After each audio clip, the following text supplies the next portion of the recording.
We are going to discuss job sequencing problem, processing of n jobs on two machines. Consider the question.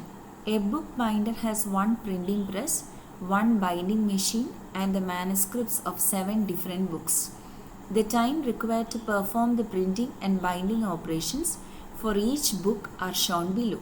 Determine the order in which the book should be processed in order to minimize the total time required to turn out all books. Books 1 to 7, then printing time in hours is given, binding time in hours is also given. So for this job sequencing problem, we are going to make use of Johnson's algorithm. So in Johnson's algorithm, the first step that we do is we choose the minimum among the processing times of on printing machine and the binding machine. So the minimum value among the processing time is chosen. And in this optimal sequence, we are going to write the optimal sequence in this 7 columns. So I have written here a set of 7 columns, drawn here 7 columns.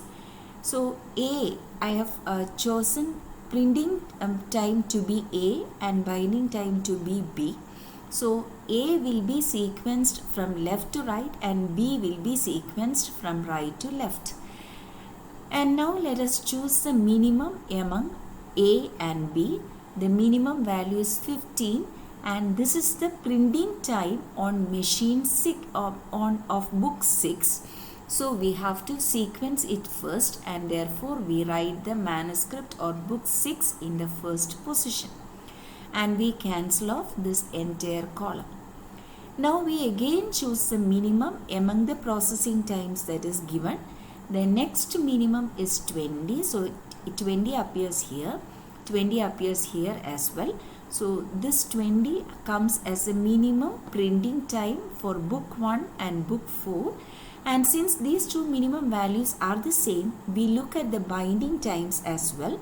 So binding time for book number 1 is 25 and that of book number 4 is 30. So we choose this 1 to be sequenced next to 6 and then 4 to be sequenced next to 1 in this order 1, 4. So we cut off this 1 and we cut off this 4 as well. Now again consider the minimum processing times.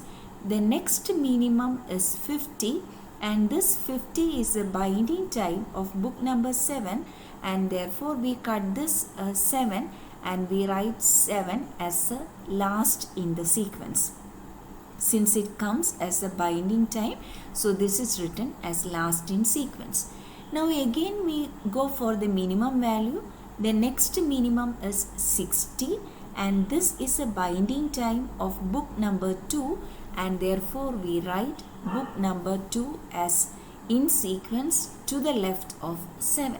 So we cancel off this 2 as well. Now the next minimum value is 75 and this 75 appears as the binding time of book number 3 and therefore we write book number 3 here. And then we cancel off this book number 3. And then remains 5 and we have to write 5 in this position. So this is the sequence, this is the optimal sequence in which the books has to be processed through the binding machine and the printing machine. 6, 1, 4, 5, 3, 2, 7. Now let us calculate the idle time, processing time and hence the total elapsed time for both printing and the binding. So let us write the sequence here. So books in the optimal sequence 6, 1, 4, 5, 3, 2, 7. Now we can write the processing time directly from the given table. So processing time of 6 is 15. Then here we have the processing time on binding machine, it is 35. For book 1 it is 20 and 25. 20 and 25. For book 4 it is 20 and 30. 20 and 30. For book 5 it is 120 and 90. 120 and 90. For book 3 it is 80 and 75. 80, 75. For book 2 it is 90 and 60. For book 7 it is 65 and 50. So we have written down the processing time directly from this table. Now let us calculate the idle time, time in and time out. For the printing machine, we directly start from the printing machine. So there is no idle time for the printing machine right now. And time in is 0 hours. We calculate the time from 0 hours. So time in is 0. Time out is 0 plus 15. It is 15 hours. Then next printing has to start from this 15 hours. And the processing time required on printing machine for book book in sequence is 20. So 20 plus 15 it is 35. Then next printing starts at 35 hours. 35 plus 20 it is 55. Next printing starts at 55 hours. 55 plus 120 it is 175. Next printing starts at 175 hours. 175 plus 80 it is 255. Next printing starts at 255 hours. 255 plus 90 it is 345 hours.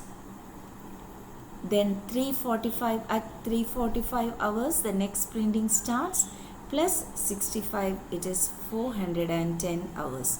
And you can see that as the printing of one book ends, the next book immediately follows, and there is no idle time on this printing machine right now.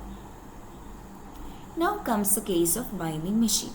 So idle time for the binding machine is, in this stage it is the idle time is 15 hours. Because only after the completion of the first book printing we can start its binding. So there will be an idle time of 15 hours for the binding machine initially. Now this time in starts at 15 hours because only after finishing of the printing of the first book it can start binding. So time in is 15 hours for the first book. 15 plus 35, processing time of the first book is on binding machine is 35 hours. So 15 plus 35 it is 50. Then you have to check this timeout with the timeout of the next book in sequence. So at 50 hours the binding will be over. But before that, at the end of 35 hours, the printing of the second book in sequence is over. So the binding machine is not having any idle time at this point. So right after finishing of the first book's binding, it can start with the second book's binding. So time in here is 50 hours plus 25, it is 75 hours. Now look at the time out of the third book in sequence. It is 55 hours. So here the time out is 75 hours. So hence this binding machine is not supposed to wait. So hence it can start at 75 hours and it can process the third book which is already available for binding. So 75 plus 30 it is 105 hours. Now see the next timeout of the next book in sequence, it is 175 hours. See, our third book in sequence has finished its binding at 105 hours. But this binding machine is forced to wait because the next book is printed out only at the end of 175 hours. So this machine has to wait for 70 hours before it gets the next book to bind. So the next time in should be 175 hours because only after getting this book, this next book in sequence, only after getting it printed, it can start its binding function. Therefore, the next time in should be 175 hours. 175 plus 90 will give 265. Now, this book in sequence finished its binding at 265 hours. In the meantime, the next book is already ready for binding work, and therefore in this point of time the binding machine is not forced to not forced to stop, or it can directly work with the next book. So the next time in is 265 itself. 265 plus 75, it is 340. Now see, the book 3 finishes its binding at 340 hours, but the next book will be available only at 345 hours. Therefore, the binding machine will have to wait for 5 hours to get the next book to be binded, and therefore the next time in is only 345 instead of 340. So the next binding starts only at 345 after getting the book 2 printed out of the printing machine. So 345 is the time in. 345 plus 60, it is 405 in the binding machine as the book number 2 gets completed. Now this binding completes at 405 hours, but the next printing completes only at 410 hours. Therefore, this binding machine has to remain for 5 hours idle before it gets the next book to be binded. So the next binding starts only at 410 hours plus 50 hours of processing time. The time of completion is 460 hours. So we have completed the entire table. Now let us calculate the total elapsed time. Total elapsed time is time from the beginning of the first job, time from the beginning of printing, time from the beginning of printing of the book number 6, which is the first book in sequence, to time till the last job is completed, time till the last book 7 is getting printed. So it is 460 minus 0, it is equal to 460 hours. So this is the total elapsed time. Now idle time on printing machine or machine number A. Idle time on printing machine is 460 hours minus 410 hours. See, after the printing completed at 410 hours, it has to wait for 50 more hours till the whole job is complete. So we have 50 hours of idle time on machine A, and idle time on machine B is total 70 plus 15 plus 10, it is 95 hours, and therefore the idle time on binding machine is 95 hours.